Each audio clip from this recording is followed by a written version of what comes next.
लगातार पत्रकारों पर हमले हो रहे हैं, इसके लिए आपने आज धरना दिया है जी। तो इसके बारे में कुछ बताएं। देखिए, लोकतंत्र का चौथा स्तंभ है मीडिया, समाचार स्तंभ।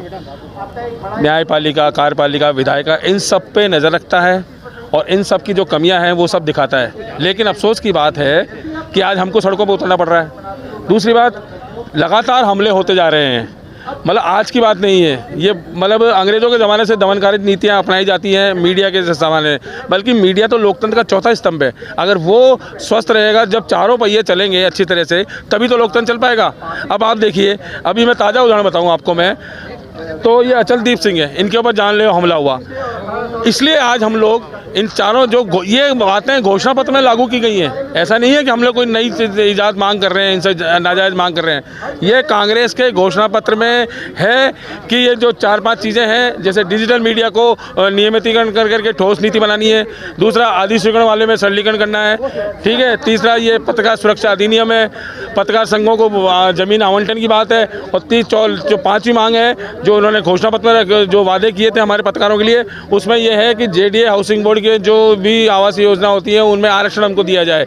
और जो लंबी है, मतलब जो लंबित पड़ी हुई है आवासीय योजना बहुत दिनों से, कभी नायला देते हैं, कभी कहाँ देते हैं सरकार, तो उनको तुरंत प्रभाव से निस्तारण करके हमको ज़मीन अलॉट की जाए। इन सब मांगों के लिए आज हम PPI periodical press of India की तरफ से यहाँ पे सब लोग इकट्ठे हुए हैं। मतलब पत्रकार संगठन हम सब एक हैं, सारे समाज, अन्य संगठनों से भी हमें समर्थन पत्र मिल रहा है, जैसा भी आपने देखा, तो वो सब एक हैं। और दूसरी बात, एक अंतिम बात मैं आपसे कहना चाहता हूँ कि मीडिया एक है। मीडिया को बांटने की कोशिश ना करें। माध्यम अलग अलग हो सकते हैं, किसी का जैसे किसी का व्यवसाय अलग होता है, किसी का व्यवसाय अलग होता है, लेकिन वो इंसान है, उसकी सुरक्षा, उसकी पालना करना, सुरक्षा कराना कांग्रेस के मुख्यमंत्री का कर्तव्य है। आम जन को हमने इसलिए उनको चुना है, इसलिए मीडिया एक है। हम सब कलम के सिपाही हैं, एक मात्र कैमरे के भरोसे चलते हैं। और कोई भी print media, electronic media, digital media, ये हम सब अलग बांटने की कोशिश नहीं करें। अगर इन सबको बांटने की कोशिश की जा रही है तो हम चेताते हैं उनको कि आने वाले समय में बहुत बड़ा आंदोलन खड़ा करेंगे और उनको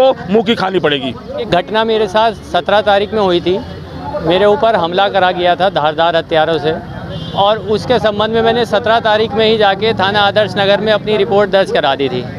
और मैंने साथ ही अपनी रिपोर्ट में ये भी लिखा था कि जिसने मेरे साथ झगड़ा किया, मेरे ऊपर हमला किया, उसने हाथों हाथ जब उसको लगा कि अब शायद मैं कुछ अपनी हैसियत से ज़्यादा कर गया, तो उसको लगा कि कुछ ना कुछ ये भी रिएक्शन, हर एक्शन का एक रिएक्शन होता है, तो ये भी जाएगा अपनी थाने में। और इसके साथ ही सब उसको पता है कि पत्रकार है, तो पत्रकार संगठन, पत्रकार आप सब लोग साथ ही साथ देंगे।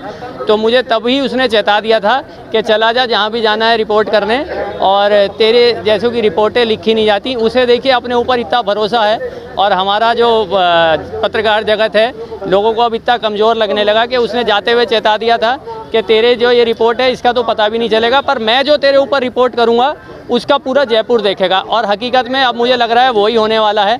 अभी कल ही मेरे पास सूचना आई कि मेरी जो 17 तारीख की जो मैंने अपनी शिकायत दर्ज कराई थी, उसके ऊपर क्रॉस केस करने के लिए मुझ पे लगातार दबाव बनाया जा रहा था, जिसका नमूना मुझे कल ही देखने को मिला। मुझे पता चला है कि उसके घर की महिलाएं, जिन्होंने मेरे ऊपर हमला किया था, उनके घर की महिलाएं अब जाकर मेरे ऊपर 354 और जो भी छेड़ाछाड़ी की ये सब दफ़ाएं होती हैं क्रॉस केस, जिससे कि उनके मंसूबे सिर्फ इतने हैं कि मैं अपना केस वापस लूं। तब उस दिन से और आज तक का दिन है, डेली मेरे ऊपर दबाव बनाया जा रहा है हर तरफ से। पुलिस भी यही कह रही है कि ले लो साहब वापस, कोई धाराएं तो बन नहीं रही हैं। मैंने धाराएं नहीं बन रही हैं, ऐसा कैसे कह रहे हैं आप?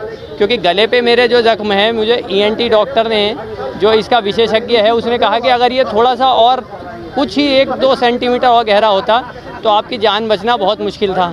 और उसी में आप देख लीजिए कि उसको इतना अपने ऊपर यकीन था कि मैं कानून को अपना मैनेज कर लूँगा। हॉस्पिटल को भी उसने मैनेज कर लिया, सबको मैनेज कर लिया है।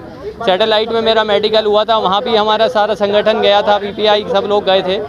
वहाँ पे भी उन्होंने जो करना था वही किया। मेरे जो गर्दन पे जो धारदार चाकू से जो जिससे वो किया था, उसी चाकू के निशान को उसने गर्दन पे तो घाव लिखा है, और हाथ पे उसी सेम हथियार से जो हमला हुआ है उसे खरोंच लिखा है।